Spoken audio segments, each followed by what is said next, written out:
System का सवाल। बेटा बहुत ही बेहतरीन सवाल है और रिसेंट में ही पूछा गया है। मेरा ख्याल है सीसैट 2022 या 23 का सवाल है। इस एक सवाल को करने के लिए आपको सारे डिविजिबिलिटी रूल्स आने चाहिए थे। तो बेटा इस एक सवाल से हम बहुत कुछ सीखने वाले हैं। और बता दूं, इस सवाल को देखकर कुछ लाइंस याद आ रही हैं।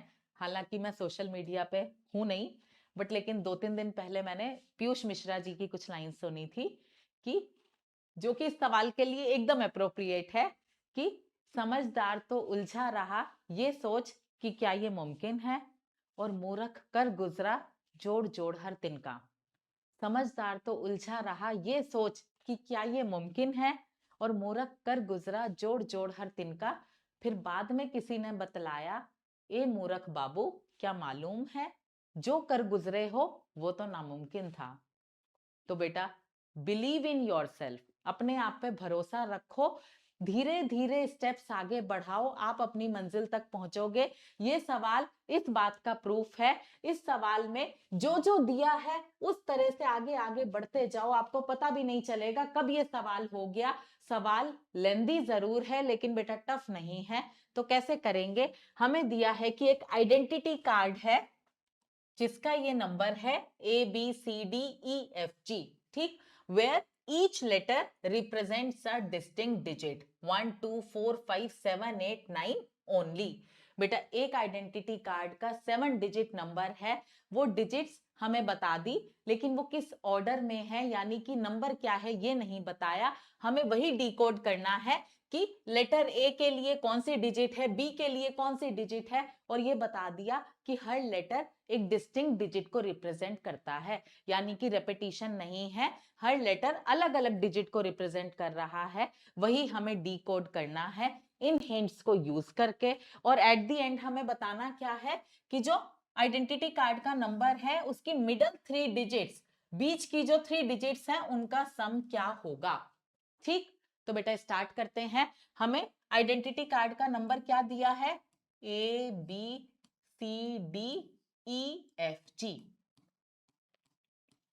7 लेटर्स दे दिए। ये 7 लेटर्स जो हैं वो किन डिजिट्स को रिप्रेजेंट कर रहे हैं, 1 2 4 5 7 8 9। ठीक बात है बेटा। अब मुझे पहला हिंट दिया है कि नंबर इज डिविजिबल बाय 9, कि ये जो 7 डिजिट नंबर है ये 9 से डिविजिबल है। तो बेटा 9 का डिविजिबिलिटी रूल क्या कहता है, अगर नंबर की डिजिट्स का सम 9 से कटता है तो नंबर भी 9 से कटेगा। ठीक बात। और मुझे यहाँ पे सातों की सातों डिजिट्स भी बता दी। अब इन डिजिट्स का जो मर्जी ऑर्डर हो, कोई भी आगे हो कोई भी पीछे हो कोई फर्क नहीं, डिजिट्स का सम तो हर जगह सेम ही होगा। तो बेटा अगर ये नंबर 9 से डिविजिबल है, इसकी ये जो 7 डिजिट्स हैं इनका सम भी 9 से डिविजिबल होगा ही होगा। आप चेक करके देख सकते हो, 1 + 2 3, 3 + 4 7, +5 12, +7 19, +8 27, +9 36, यानी कि ये सारी डिजिट्स का सम 36 आ रहा है, जो 9 से कटेगा ही कटेगा, क्योंकि हमें दिया है कि नंबर 9 से डिविजिबल है। ठीक बात बेटा, इससे हमें कुछ नहीं मिला, कोई बात नहीं, आगे चलते हैं। अब हमें दिया है कि after deleting the first digit from the right the resulting number is divisible by 6। अगर आप राइट साइड से, पहली बात तो इस नंबर की राइट साइड कौन सी है, आप अपने हिसाब से देखो, हमारा राइट ये है तो ये राइट साइड है, ये लेफ्ट साइड है। ठीक बात। तो बेटा राइट साइड से आप डिलीट कर देते हो फर्स्ट डिजिट, राइट साइड से फर्स्ट डिजिट क्या है, जी है, इसको आप हटा देते हो, तो जो बचा हुआ नंबर है यानी कि ABCDEF ये डिविजिबल है 6 से। अब यहां से हमें क्या समझ में आया, ये ध्यान दो, यहां से हमें ये समझ में आया कि अगर ABCDEF 6 से डिविजिबल है तो 6 का डिविजिबिलिटी रूल क्या कहता है कि जो नंबर्स 2 और 3 दोनों से कटते हैं वो 6 से भी कटते हैं, क्योंकि बेटा 6 होता है 2 × 3। ठीक बात। तो जो नंबर 2 और 3 से कटेंगे वही 6 से कटेंगे। तो बेटा 2 का डिविजिबिलिटी रूल कहता है कि यूनिट डिजिट पे इवन नंबर होना चाहिए। ठीक बात, यूनिट डिजिट इवन होनी चाहिए, यानी कि अगर ABCDEF 6 से कटता है तो F तो निश्चित ही इवन है। ठीक बात, ये हमें समझ में आता है। और बेटा इवन डिजिट्स हमारे पास कौन कौन सी हैं, 2 4 और 8। तो एफ पे या तो 2 होगा या 4 होगा या 8 होगा, ये बात तो निश्चित है। ठीक बात। अब दूसरी बात, 3 से भी डिविजिबल होना चाहिए ये नंबर, और 3 का डिविजिबिलिटी रूल कहता है जो 9 का डिविजिबिलिटी रूल है सेम, कि डिजिट्स का सम अगर 3 से कटता है तो नंबर भी 3 से कटेगा। ठीक बात। अब बेटा यहाँ पे आप ये समझो कि ये जो पूरा नंबर है A B C D E F G वो 9 से डिविजिबल है। ठीक, उनकी डिजिट्स का सम क्या है 36। अब मैं 36 में से कौन सी एक डिजिट हटाऊं कि मुझे ऐसा नंबर मिले जो 3 से कटे। ठीक, हमें पता है कि ए से एफ तक के डिजिट्स का सम जो है वो 3 से कटना चाहिए, क्योंकि मुझे पता है कि A B C D E F 3 से डिविजिबल है। ठीक बात। और मुझे पता है कि A B C D E F G 9 से डिविजिबल है। तो एक बात समझो, अगर मैं 36 से 1 हटा दूं, मैं कहती हूं जी जो है वो 1 है, तो 1 हटा दूं तो 36 माइनस 1 होता है 35, जो कि 3 से नहीं कटता। तो मुझे ये समझ आया कि जी की वैल्यू 1 तो नहीं होगी, क्योंकि 1 को हटाने से 36 में से हमें ऐसी वैल्यू मिल रही है जो 3 से नहीं कट रही, लेकिन हमें चाहिए ऐसी वैल्यू जो 3 से कटे। 36 से 2 हटाती हूं 34, नहीं चलेगा। 36 से 4 हटाती हूं 32, नहीं चलेगा। 5 हटाती हूं 31, नहीं चलेगा। 7 माइनस करती हूं तो आता है 29, वो भी नहीं चलेगा। 8 सब्ट्रैक्ट करती हूं तो 28 आता है, वो भी नहीं चलेगा। 9 माइनस करती हूं तो 27 आता है, जो कि 3 से डिविजिबल है। तो बेटा मुझे ये समझ आया कि जी की वैल्यू निश्चित ही 9 है, क्योंकि a plus B plus C plus D plus E plus F plus G जो है वो 36 है, 9 से कट रहा है। और 36 से 9 हटा दिया तो जो रिमेनिंग डिजिट्स हैं उनका सम आ रहा है 27, जो कि 3 से डिविजिबल है। ठीक बात। तो बेटा जी तो निश्चित ही 9 होगा, मुझे ये पता चल गया सेकंड स्टेटमेंट से। अब थर्ड स्टेटमेंट कहती है after deleting 2 digits from the right of the original number the resulting number is divisible by 5, कि अगर हम ये 2 डिजिट्स राइट साइड से हटा देते हैं तो जो रिजल्टिंग नंबर है ए बी सी डी ई वो डिविजिबल है 5 से। बेटा 5 का डिविजिबिलिटी रूल क्या कहता है? 5 का डिविजिबिलिटी रूल कहता है कि यूनिट डिजिट पे या तो 0 हो या 5 हो। यूनिट डिजिट अगर 5 से कटती है तो पूरा नंबर 5 से कटेगा। आप 5 का टेबल देख लो, 5 1 5, 5 2 10, 5 3 15, 5 4 20, यानी कि यूनिट डिजिट पे या तो 0 होगा या 5 होगा। 0 तो हमें यहाँ पर दिया नहीं, हमें 5 दिया है, तो बेटा निश्चित ही ई की वैल्यू 5 होगी। ठीक बात है, निश्चित ही ई की वैल्यू 5 होगी। तो बेटा मुझे ई की वैल्यू भी मिल गई, मुझे जी की वैल्यू भी मिल गई, एफ की नहीं मिली। ठीक, और मुझे डी सी बी ए किसी की नहीं मिली, लेकिन मुझे ई और जी की एग्जैक्ट वैल्यू पता चल गई कि ई जो है वो 5 है, जी जो है वो 9 है। ठीक, अब आगे बढ़ते हैं। आगे हमें क्या दिया है? After deleting 3 digits from the right of the original number, the resulting number is divisible by 4. ये 3 डिजिट्स हटा दूं तो जो रिजल्टिंग नंबर है यानी कि ए बी सी डी वो डिविजिबल है 4 से। बेटा एक बात समझो, 4 का डिविजिबिलिटी रूल क्या कहता है कि नंबर की लास्ट की 2 डिजिट्स अगर 4 से कटती हैं तो पूरा नंबर 4 से कटेगा। इसका मतलब कि लास्ट 2 डिजिट्स 4 से डिविजिबल होनी चाहिए। और ये बात तो निश्चित है कि 4 से अगर नंबर डिविजिबल है तो नंबर इवन है।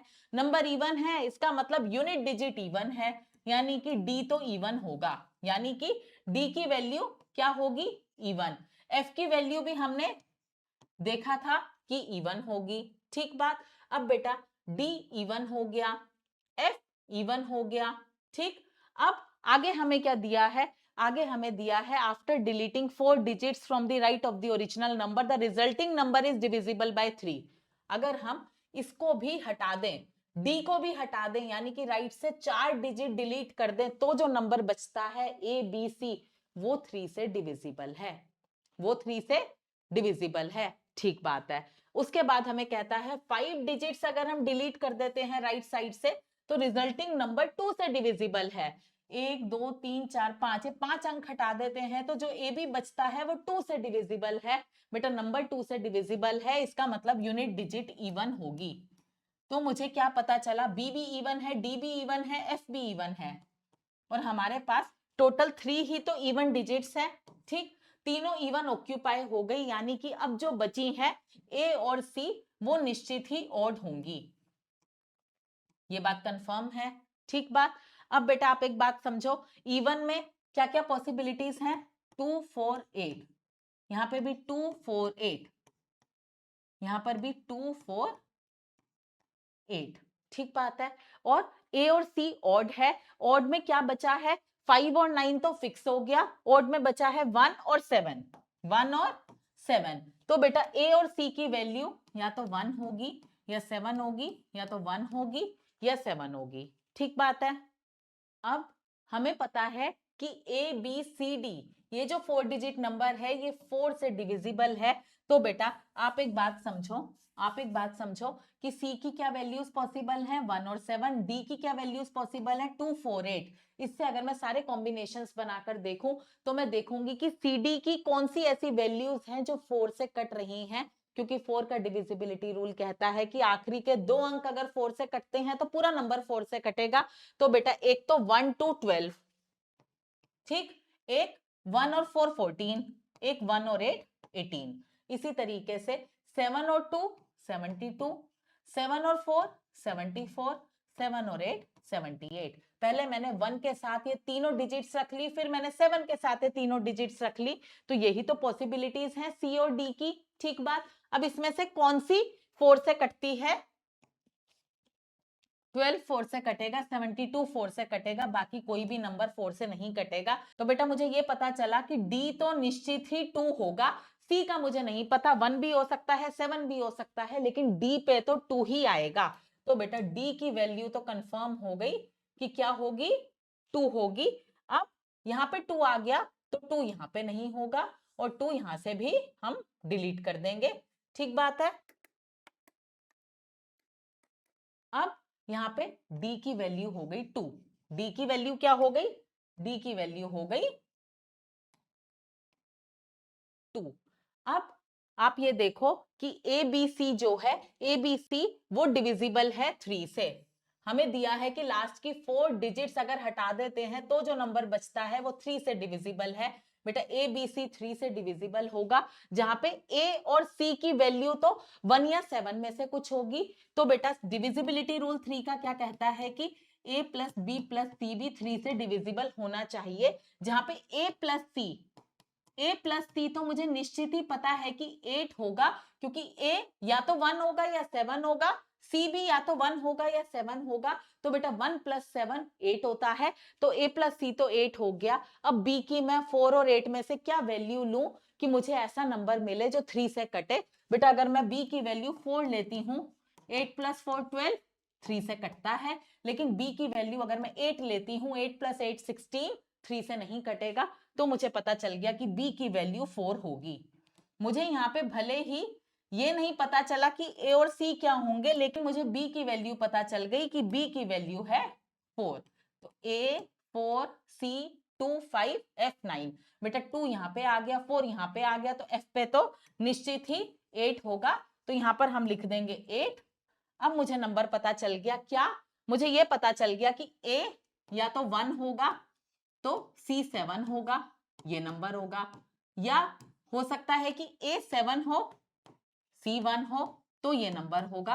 बेटा मुझे ये दो पॉसिबिलिटीज पता चल गई, लेकिन हमें क्या बताना है, हमें मिडल 3 डिजिट्स का सम बताना है। मिडल 3 डिजिट्स होंगी ये वाली, ये वाली।